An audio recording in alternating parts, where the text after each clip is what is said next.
Go Progressives. Aloha. Good to see you guys. Thank you.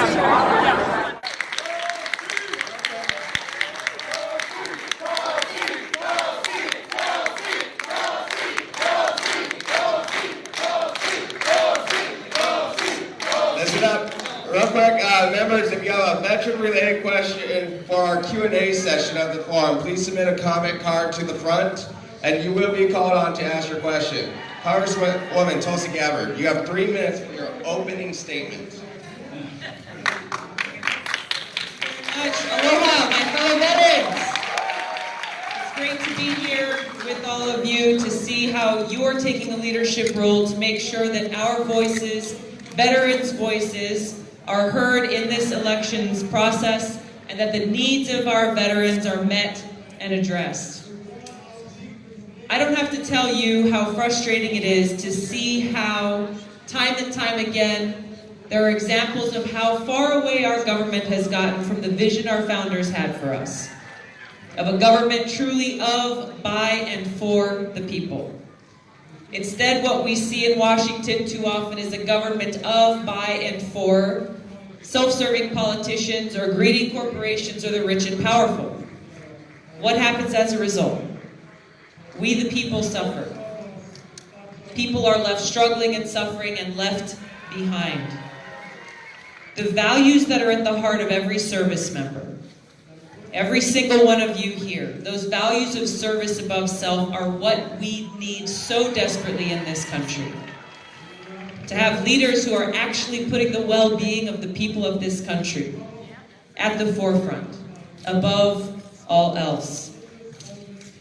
It is those values that I seek to bring to the White House, to serve as your President and Commander-in-Chief, and to restore the principles of respect and honor and integrity to the presidency.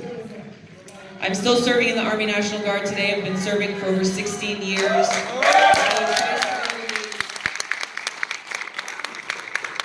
I'm the first female combat veteran ever to run for president. And in Congress, I've served on the Foreign Affairs and the Armed Services Committees for over 6 years. So like you, I know the importance of our national security, and I know the cost of war. I've seen it firsthand. As your President and Commander-in-Chief, I will end wasteful regime change wars that have taken far too many lives, that have made our country less safe. I'll work to end this new Cold War that we're in with ever-escalating tensions between the United States and nuclear-armed countries. Work to end this nuclear arms race and take the trillions of taxpayer dollars that have been coming out of our pocket, going to pay for waging these wasteful wars. Take those trillions of dollars and invest them in serving the needs of the American people. Things like health care for all, education, protecting our environment, ensuring clean water for every American in this country, rebuilding our crumbling infrastructure. There are so many needs, and we've got to get our priorities straight in this country. There's a lot of work that we need to do to honor the service of our veterans. I don't know about you, but I'm sick and tired of hearing politicians who pay us lip service on Veterans Day, who say thank you for your service, and who then turn around the very next day and advocate for or vote for sending more of our brothers and sisters to these wasteful, counterproductive wars that do not serve the interests of the American people, nor do they serve the interests of the people in the countries where we wage these wars. I'm sick and tired of hearing politicians say thank you for your service and then turn around the next day and say, well, when you come home with injuries, both seen and unseen, you're not allowed to get medicinal marijuana. The only option that you have is highly addictive opioids. Time and time again, whether we're talking about marijuana, homelessness, mental health benefits, all of the other issues that we face as veterans, it's time to get a leader in the White House who truly understands our needs and who will have your back. You know that I will do that for you. Thank you all so much.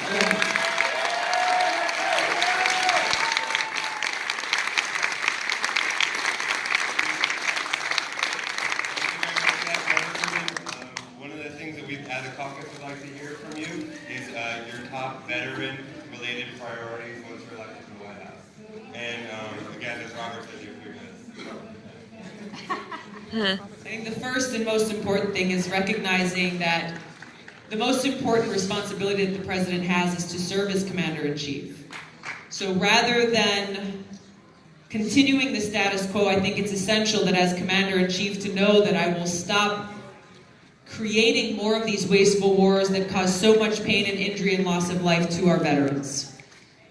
We can look at the issues that still exist within the VA. It's a bureaucracy, unfortunately, that still serves the bureaucracy rather than actually meeting that mission of putting veterans first.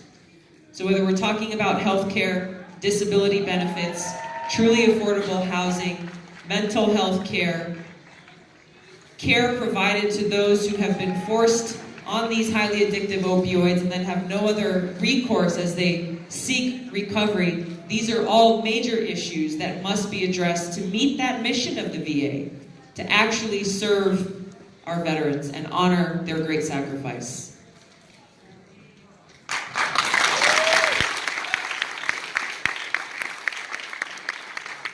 So how many comment cards do we have out there so far? All right, so once again, hold them up so everyone can see. If you have a question, please submit it on the comment cards, bring them up to the front. In the meantime, let's take one question from the mic. So anyone have a question? Let's start with, recognize Richard Valdez to come up to the front.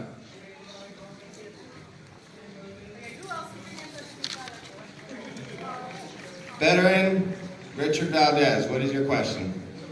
My question is, when are we going to start training our veterans before they transition out of the military? Thank you. Reintegrate back into society.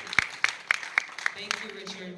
Thank you for your service. There are pilot programs that are currently underway to do just that, that we need to make uniform across our military.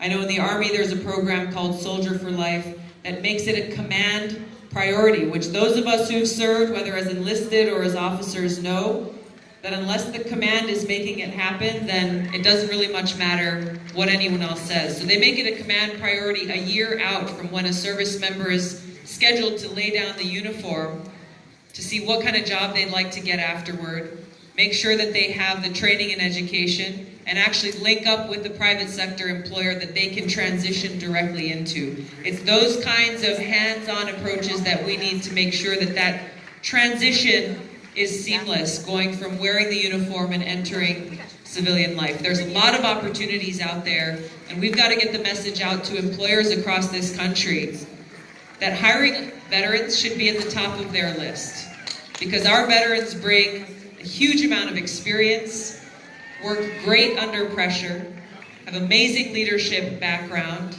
and work as a member of a team, putting the mission first, putting service above self. Those are the attributes and qualities that I know every employer should want, and hiring veterans has got to be number one. Thank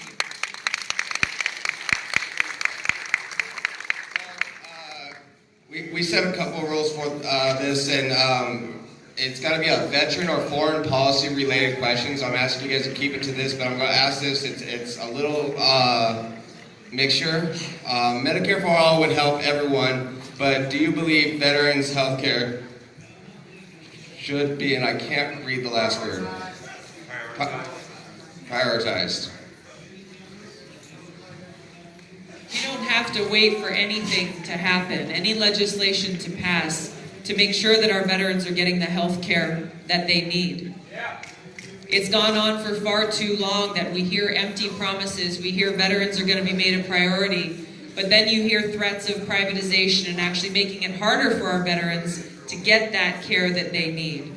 There are so many stories that I could share with you of veterans who live in my district in Hawaii, who have dealt time and time again with doors slammed in their face, ultimately when they can't get the care that they need the most.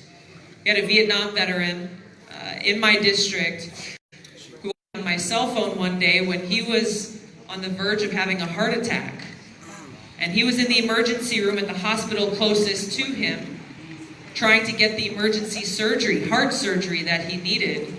But he was being told by the bureaucracy at the VA clinic, no, you're not authorized to get that surgery there. We're going to have to send over an ambulance to come and get you, when his doctor is telling him you will not survive the trip to get to the VA hospital. And he was one person who was stuck in this bureaucracy of paperwork rather than saying, hey, we've got to save this guy's life and know that the VA will cover the cost of that care. So we were able to help him get that. We were able to help save his life. But how many more of our veterans are having to struggle through and fight through this bureaucracy rather than, once again, making sure the VA is meeting its mandate to care for our veterans?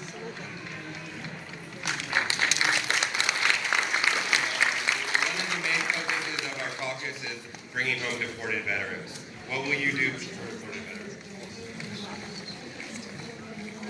There's two major things we have to address here. One is the fact that we have far too many veterans, people who've put their lives on the line for this country, who have been deported out of the country that they have sacrificed their lives for. We've got to bring our veterans home.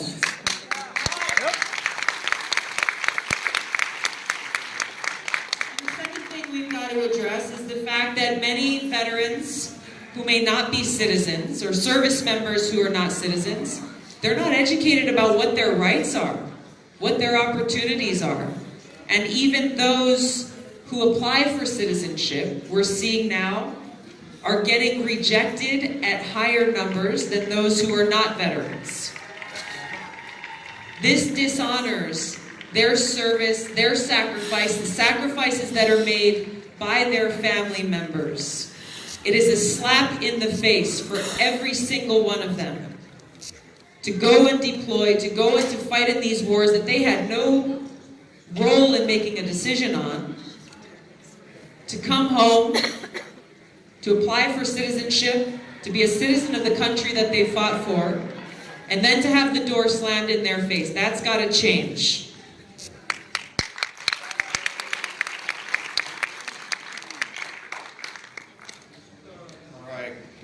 Congresswoman, your next question is, what are your plans to address climate change and the transition to green energy?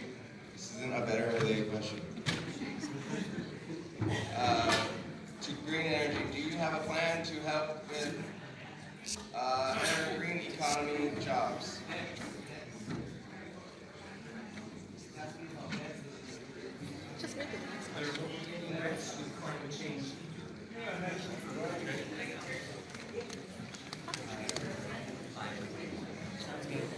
I think that the question was about veterans having entry into the green economy. This is something that affects all of us. So veterans, non-veterans, dealing with the climate crisis that's before us impacts all of us.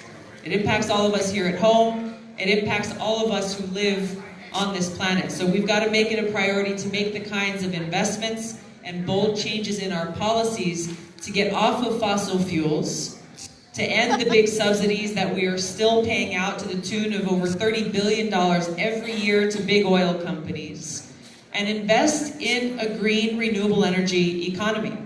Invest in training a workforce to include veterans. Veterans who are transitioning out of service and into the civilian life to work in that economy, to set us up for a better future. We also have to work with other countries. We can't be under the illusion that we alone here in the United States can solve this climate crisis. It's going to take us working with leaders of other countries, building those relationships based on cooperation and the recognition that climate change and the threat that it brings impacts every single person on this planet. Only by doing that can we really make the change that we need to see.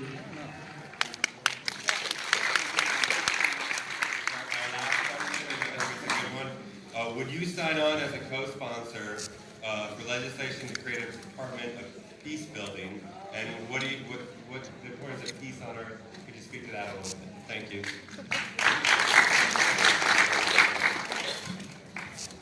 I think it's a great idea to have a Department of Peace to remind us of the kind of work that we should be doing as a leader in this world. As a leader in this world, we should not be doing what this administration is doing and pushing for regime change in Venezuela, pushing for regime change in Iran,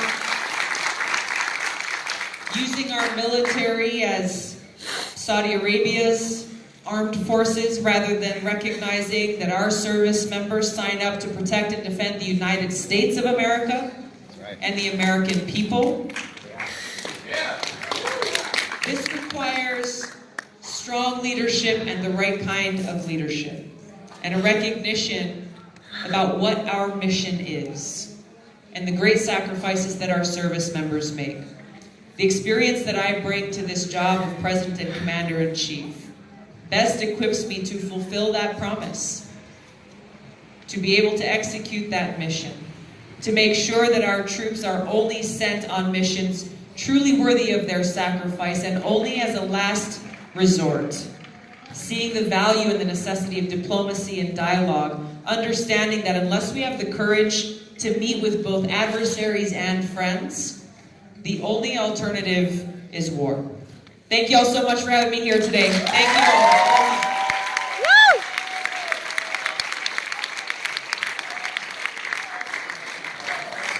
They told me I got 2 more minutes. I'm going to take advantage of it.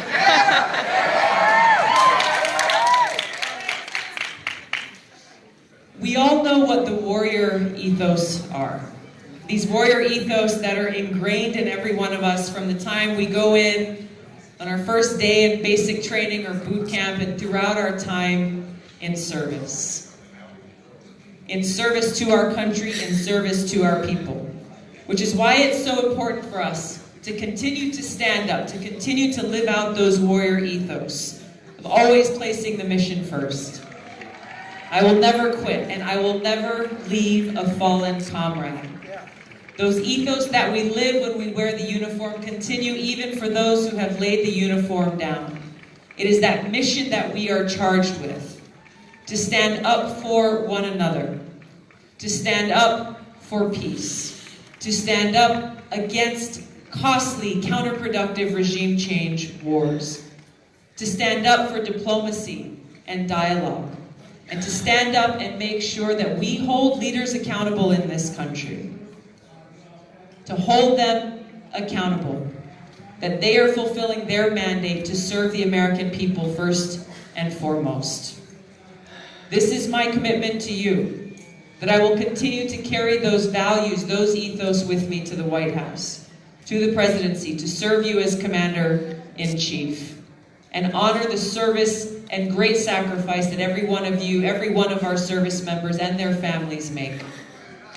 Thank you all so much. Aloha.